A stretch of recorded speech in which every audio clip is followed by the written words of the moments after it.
La semana pasada lamentablemente no pude hacer el programa porque estuve haciendo gestiones de diversa índole en Lima. Y el día miércoles llegó a mi WhatsApp, como al de otros periodistas, un mensaje del cineasta Joel Calero sobre lo bien que le estaba yendo en salas, ¿no? En los cines principales, en los cines de San Isidro, Miraflores, Salaberry, San Miguel, entre otros.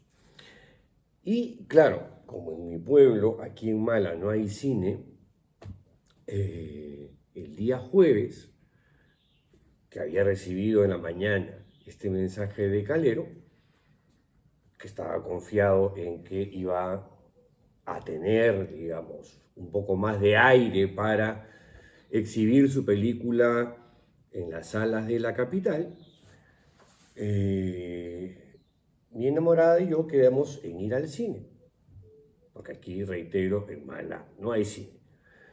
Entonces, viendo a qué cine íbamos, ella me dice, oye, lo han sacado de las salas principales. Dije, ¿qué? Pero le digo, acabo de ver que las salas han estado repletas, rebalsando.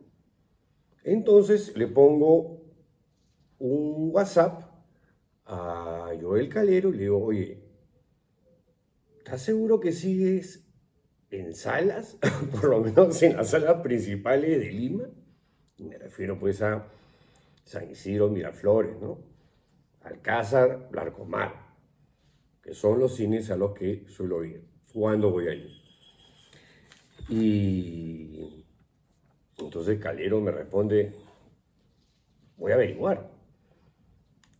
Y al rato envía un audio a un grupo de periodistas diciendo que efectivamente lo habían sacado de las salas principales. Entonces algunos hicimos algo de bulla en Twitter, en redes, y milagrosamente se abrió una sala en el Cine Alcázar a las 7:00 de la noche. Hoy por suerte ya tiene 3 funciones más en ese cine, pero la habían sacado. La habían sacado. Me quedé alucinado porque dije que lo que dijo un tontolín, un tiktokero en Canal N, había percolado en ciertos sectores de la sociedad limeña y de los gerentes de los principales cines del país, de las cadenas de cines del país, y tuvo un efecto increíble. ¿Eh? Un tiktokero con un comentario totalmente absurdo y estúpido, para decir las cosas como son, ¿no? Bueno, por suerte la repusieron. Eh, Vimos la película, mi enamorada y yo, y dijimos, ¿dónde está acá la cosa pro terruca, pro celero? De verdad que hay que ser bien tontolín para afirmar cosas de esa naturaleza. Hay que tener poco cacumen, poca cesera como para interpretar cosas tan antojadizas como las que le vi a este sujeto, que primera vez que veía una entrevista suya, porque me la hizo ver mi hijo Antonio, la entrevista que le hizo a Joel Calero, que Calero fue clarísimo. Sin embargo, he visto que el tiktokero no es el único que piensa así.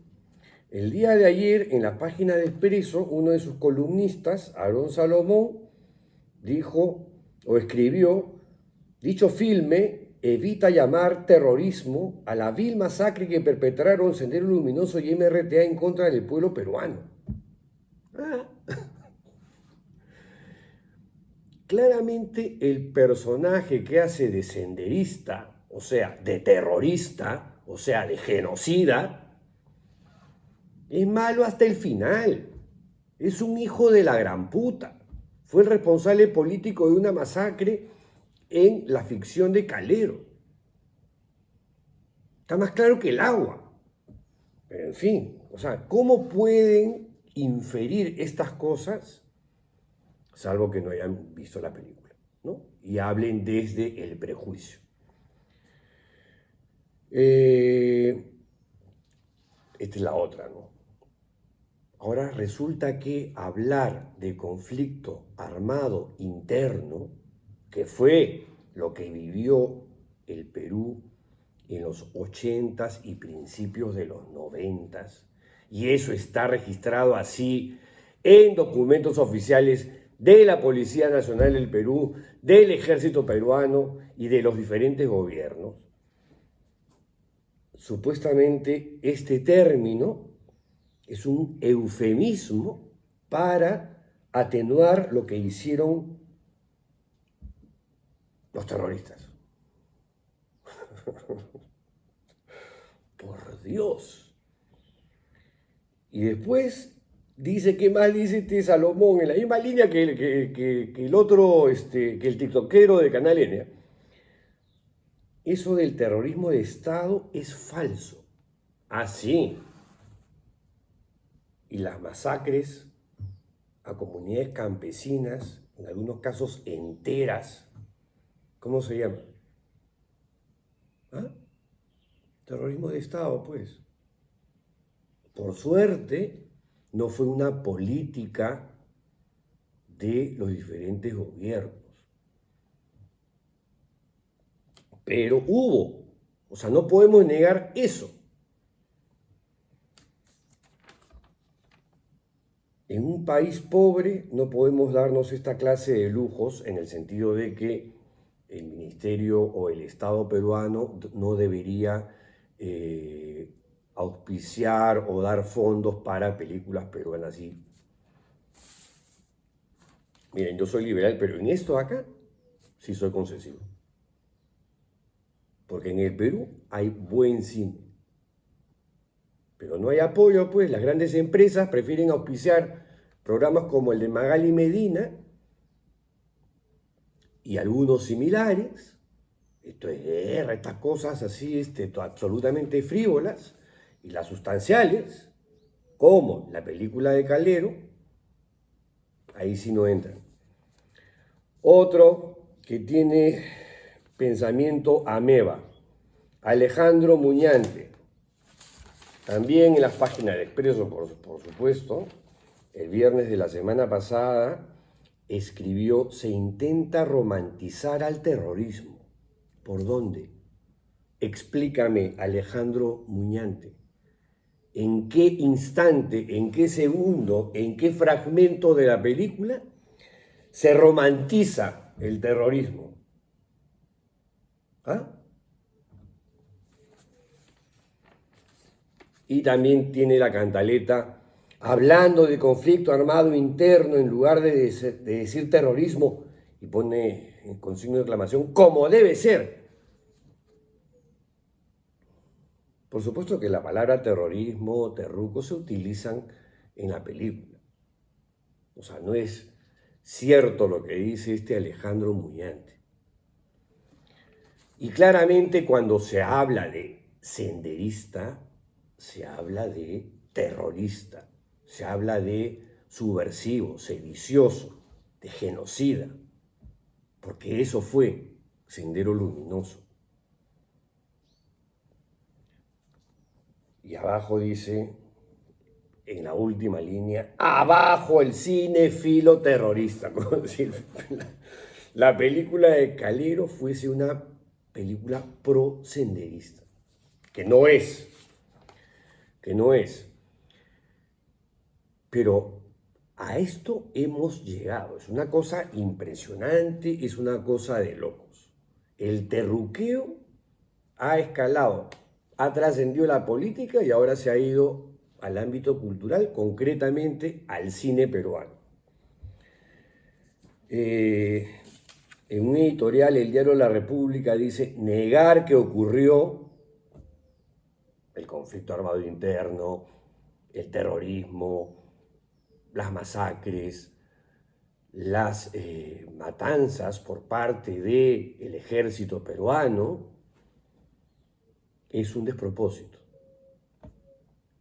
El terrorismo existió y fue derrotado.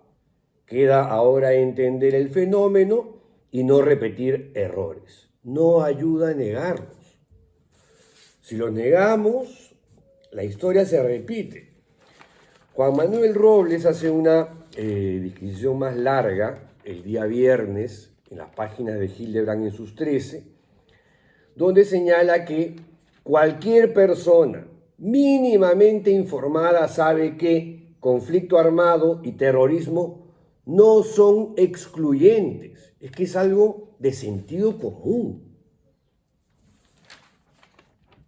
De hecho, en el informe final de la Comisión de la Verdad, conflicto armado se usa decenas de veces para enmarcar los actos terroristas de grupos alzados a quienes se atribuye el inicio de la violencia y se responsabiliza por la misma.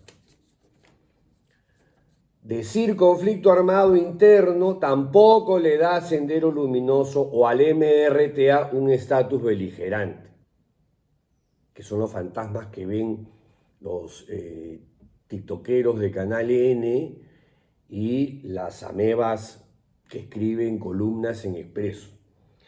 Es de un fanatismo enorme pensar que un término ennoblece o tergiversa al punto de ser inadmisible.